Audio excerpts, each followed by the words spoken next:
अमित मालवीय ने भाजपा के social media प्रमुख के रूप में अपना पद क्यों खोया? यद्यपि इस बात को मौखिक रूप से स्वीकार किया गया था कि जेन जी के भी उतने ही प्रकार थे जितने कि अन्य सामाजिक और आर्थिक समुदायों के थे, लेकिन भाजपा के ऑनलाइन जुड़ाव में इस खंडित दृष्टिकोण को नहीं अपनाया गया था। अमित मालवीय का भाजपा के ऑनलाइन प्रमुख के रूप में शासनकाल 11 साल के कार्यकाल के बाद सोमवार 17 अगस्त 2026 को समाप्त हो गया, जब छत्तीसगढ़ में पार्टी के पूर्व सोशल मीडिया संयोजक दीपक म्हस्के को उनके स्थान पर नियुक्त किया गया। श्री मालवीय की विदाई के कई कारण बताए जा रहे हैं। उनका इस पद पर लंबे समय तक रहना, एक नए पार्टी अध्यक्ष का अपने लोगों को लाने की इच्छा, और यहां तक कि भाजपा द्वारा सोशल मीडिया पर जेन जी को जोड़ने के तरीके पर नए सिरे से विचार करने की आवश्यकता।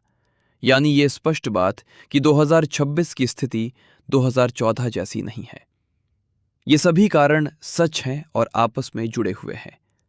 श्री मालवीय को 2015 में भाजपा के सोशल मीडिया और सूचना प्रौद्योगिकी का प्रभार दिया गया था। उन्होंने अरविंद गुप्ता से ये पदभार संभाला था, जिन्होंने 2014 के लोकसभा चुनाव में पार्टी के विजयी अभियान के दौरान इस विभाग का नेतृत्व किया था। श्री मालवीय ने इसके बाद भाजपा के सत्ता में 12 वर्षों के एक बड़े हिस्से के लिए वो पद संभाला, जब तक कि जेन जी विरोध प्रदर्शन शुरू नहीं हो गए। जेन जी प्रदर्शनकारियों द्वारा इस्तेमाल की जाने वाली सोशल मीडिया की भाषा उपहास और अनादर की थी, और श्री मालवीय को एक ऐसी टीम के प्रमुख के रूप में देखा जा रहा है जो न केवल इस क्षण का जवाब देने में असमर्थ थी, बल्कि वो पुरानी सोशल मीडिया विधियों पर निर्भर रहने के कारण समय के साथ जड़वत अप्रासंगिक दिखाई दी। इसके बावजूद श्री म्हस्के की नियुक्ति से श्री मालवीय की विदाई को लेकर कई संदेश भी मिलते हैं। पहला ये कि भाजपा अध्यक्ष नितिन नबीन ने श्री म्हस्के के साथ मिलकर तब काम किया था जब वे 2023 में छत्तीसगढ़ विधानसभा चुनावों के पार्टी प्रभारियों में से एक थे।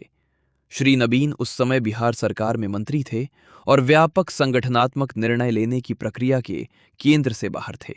इसलिए श्री म्हस्के के साथ उनका जुड़ाव स्वाभाविक था, और भाजपा अध्यक्ष के रूप में वे चाहते थे कि पार्टी की सोशल मीडिया छवि को संभालने के लिए उनके अपने विश्वास पात्रों के दायरे में से कोई व्यक्ति हो। विशाल परिदृश्य के विमर्श पर खंडित दृष्टिकोण की प्राथमिकता। श्री म्हस्के की नियुक्ति का दूसरा पहलू यह है कि भाजपा के जुड़ाव को काफी हद तक शहरी जनभावना को लक्षित करने और जेन जी को एक एकाश्मीय शहरी घटना के रूप में देखने के रूप में माना जाता था। यद्यपि इस बात को मौखिक रूप से स्वीकार किया गया था कि जेन जी के भी उतने ही प्रकार थे जितने कि अन्य सामाजिक और आर्थिक समुदायों के थे, लेकिन इस खंडित दृष्टिकोण को अपनाया नहीं गया था। श्री म्हस्के और शिवानंद द्विवेदी गृह मंत्री अमित शाह के जीवनी लेखक से ग्रामीण, अर्धग्रामीण, द्वितीय श्रेणी के जेन जी वर्ग की भावना को जगाने की उम्मीद है, जिनकी अपनी विशिष्ट चिंताएं और मुद्दे हैं। उम्मीद है कि भाजपा के ऑनलाइन जुड़ाव में अब अतीत के विशाल परिदृश्य के विमर्शों की तुलना में सूक्ष्म, लक्षित और खंडित दृष्टिकोण का प्रभाव अधिक दिखाई देगा।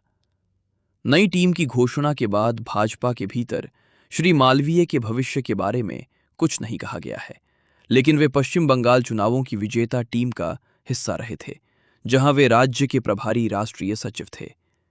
भाजपा के अंदरूनी सूत्रों का कहना है कि यद्यपि वे जेन जी विरोध प्रदर्शनों के दौरान इस क्षण की आवश्यकताओं पर खरे उतरने में विफल रहे हों, फिर भी उन्हें जल्द ही कोई अन्य जिम्मेदारी मिल सकती है।